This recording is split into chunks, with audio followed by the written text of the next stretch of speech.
Howdy folks, Little John, and we're up to trying to put down Extractaganza number 7, Mangrove Jack's Craft Series pouch.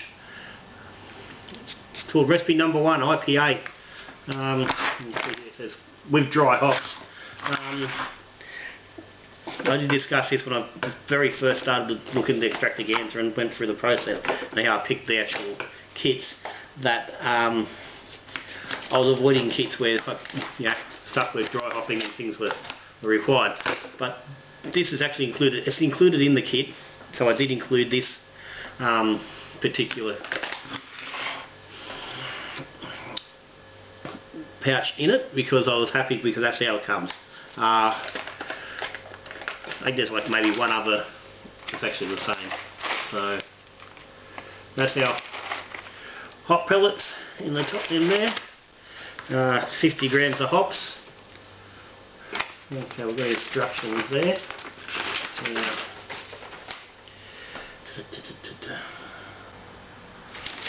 Okay, it's raised on here, bloody dry hops after 7 days.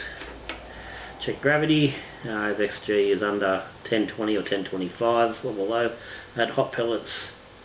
Check on 2 days for specific gravity. We're adding. Continue on. Leave for a further 2 or 3 days. Check. Okay, so there's pretty all over the shop there. It's saying you're under here, over that, keep going. Bloody, if you're under a certain gravity, bloody leave it go. If you're over a certain gravity, you can do, but not. Anyway, got some idea how to do a dry hop, so I'm not going to muck around too much. So, with the pouch, it's in 2 parts. It's got the extract over here in one side, and on the other side I have the hops and our yeast. We've got a M42. The New World Strong Ale yeast. So I'm going to go and get this in the sink, get it softening up a bit, make it easier. I know the last pack of the Mangrove Jacks, the blonde I did, just 2 batches ago, I didn't let the pouch sit in a tub of hot water, in the hot water, and it was bloody bit difficult to get out. So I'm going to actually sit this one in some warm water for a little while. So the dry hops on this, so there's 50 grams, it's 12.5 grams each of Hallertau Gold, Columbus, Target and Admiral. So I can only take from that this is more of a English sort of a IPA, more so than an American. So recommended fermentables are 1 kilo of dextrose / brew enhancer or 1.2 kilo of pure malt enhancer. So what I'm going to do is I'm going to split this. I'm going to split it as always, and I'm going to do one with just malt. So it will be 600 grams of malt to give me half of the 1.2 kilos, and the other half I'm just going to do 600 grams of dextrose. That's it. That's straight dex, straight malt. See how they go.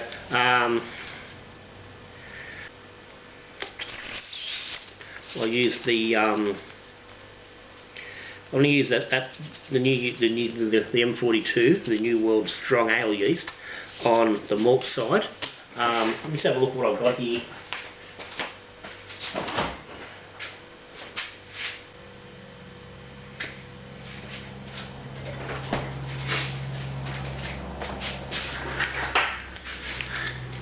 Okay, and on the other half, I'm going to run a Verdant IPA. Yeah, this is going to give me, well, realistically, it's going to give me 2 quite different finishes on the end result. Actually, from that, getting on doing that, I might just split this. I might just actually just split this on the yeast itself. So I might do a I'd tend to do a straight bloody split with the dex and the malt. So I'll do half and half. So I'll do 600 or 500 dex, 600 of malt, and leave it at that. they're saying an ABV of approximately 4.7, which I think is a little bit on the low side for an IPA, but that's where we're at. So yeah, so basically I'm going to split the recommended fermentables, and we'll just go for a different yeast and see how we go. So that's it. So I'll get this on, and I'll see you in 8 weeks, and see how she's turned out.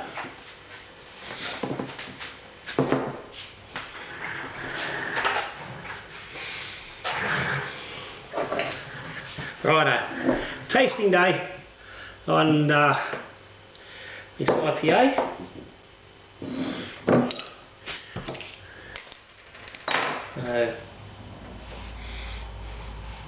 As I said, in the end I decided to just split this batch based on the yeast. A little bit fuzzy there. So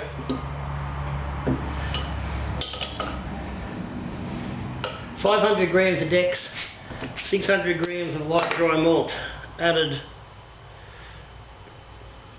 to the extract from the pouch. Okay, both of these are fairly gassy. Now, that one's not a complete surprise. It finished quite high. It would appear there's been a little bit of continued fermentation in the bottle. Anyway, let's quickly run in through this. I don't want to be sitting here all night doing this. So, the water was treated with calcium sorbate and some sodium met to get rid of any chlorine. As I said, this half the batch is done with the M42, the New World Strong Ale, and it finished, both original gravity was 1049. This fella finished at 1012. Ferment was 3 weeks. Dry hopped on day 7.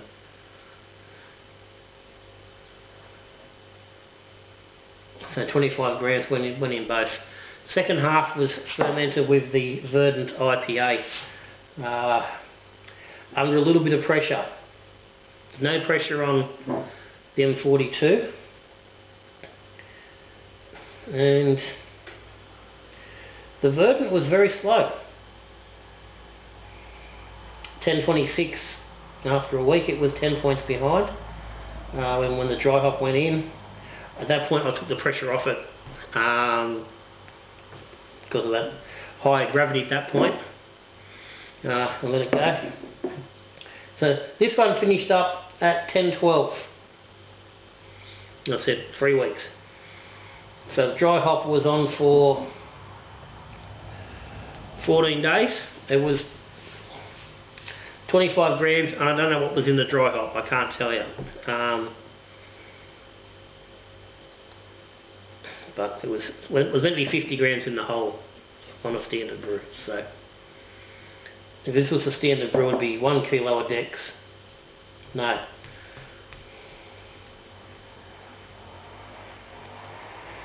And that's the whole brew, 500 Dex, 600 light dry malt. So this fella's 5.2% in the bottle with 1 carb drop.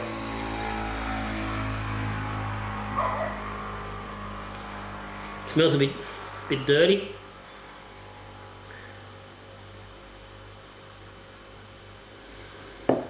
No real pronounced hop notes of any kind. Can't pick anything in particular.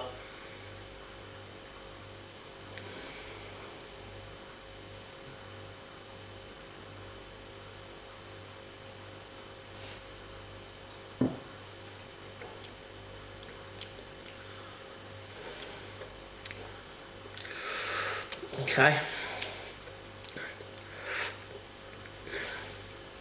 Now, as I say, I wasn't a fan of this out of the pouch going into the fermenter. I wasn't a fan of dry hopping. I wasn't a fan when I bottled it, and I'm not a fan now. That's got a nasty nasty tang to it.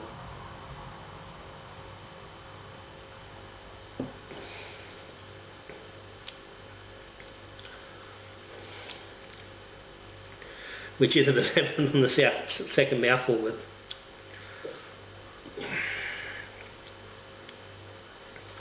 Yeah, there's just something unpleasant sitting under that.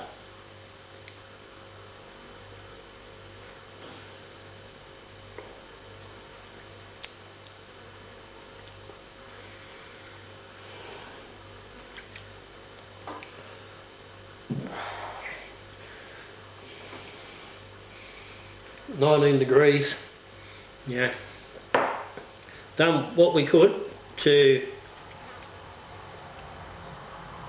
keep it under control. That's not not real tasty. See if I can get through this froth and get into this verdant version, which looks just a tad.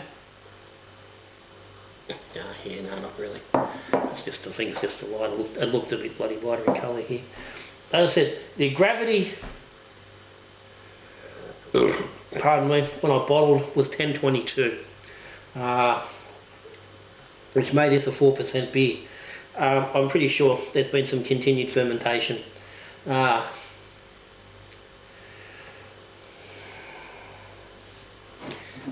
I don't know what happened there, but 3 weeks is enough time for any yeast to get the job done. It should not have bloody, especially after dry hopping at 1026, and it's only dropped 4 points from there. It had everything in its favour to finish off, and didn't. So anyway, let's see if it makes any difference flavour wise. It doesn't smell as dirty. There is a little bit more of a fruity note.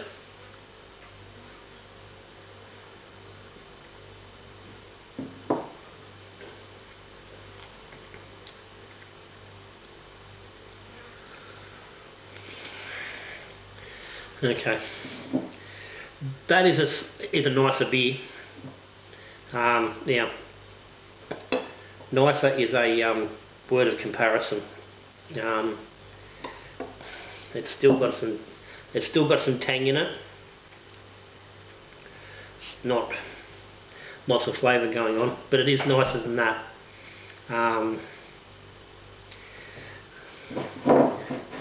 Say something positive about it. That's about the only positive thing I can say, I think.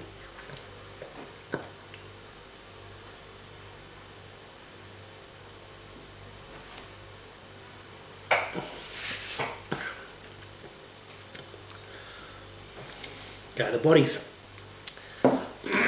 body's reasonably light, so obviously the fermentation has finished in the bottle.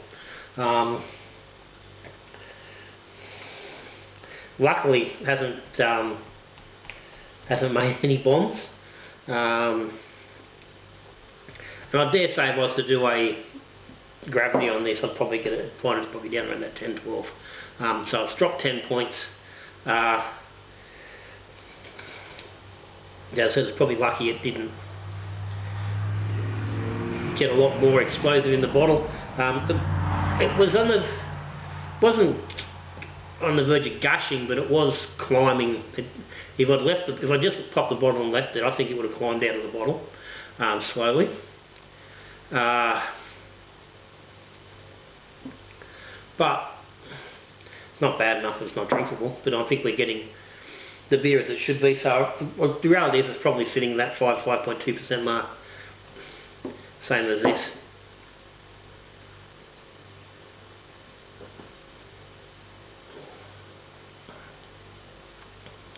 But that's definitely a much nicer, easier to drink than that. I only used the Verdant once before and I wasn't happy with it.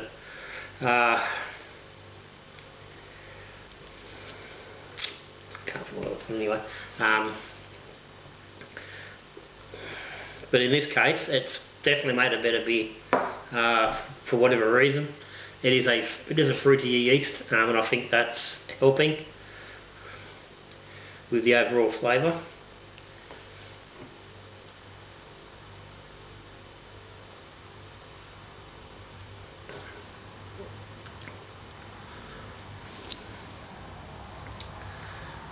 But yeah, very, very, very different beers.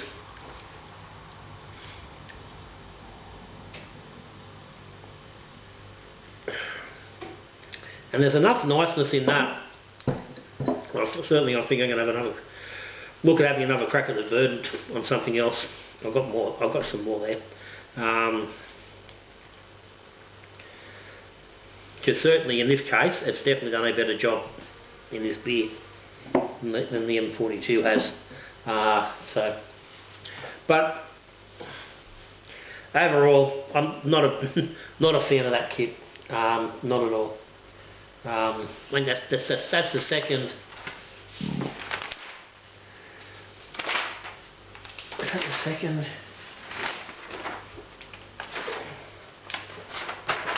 Yeah, the blonde as well.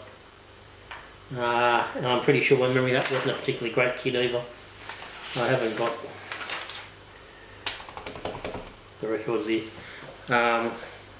But this is yeah, not a great kit. I definitely don't recommend going out and buying it. There's probably far better IPA kits out there. If you do feel the need, definitely go to the Verdant, or if you're just brewing IPA in general and you've not tried some Verdant yeast, maybe give it away, because it's done a reasonable job. But anyway, that's her. So thumbs down. I can't even say, like, I can't give it a 3. I can't even say it's really like the style, because if you like the style, you're not going to like that. It's a 2. Yeah, don't brew it. Don't do it. I can't. Don't recommend it. Even with the upgraded yeast, I can't recommend it.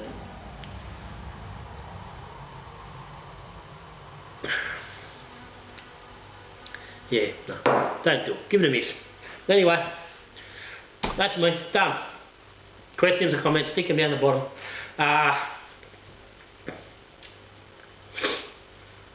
Subscribers, thank you. Patreons, big shout out. Cheers everybody for your support, as always. If you like what's going on, if you like an Extractaganza, give us a thumbs up. Next review will be the Cooper's English Bitter. And that'll be in a couple of weeks' time. So, till then, good brewing. Cheers.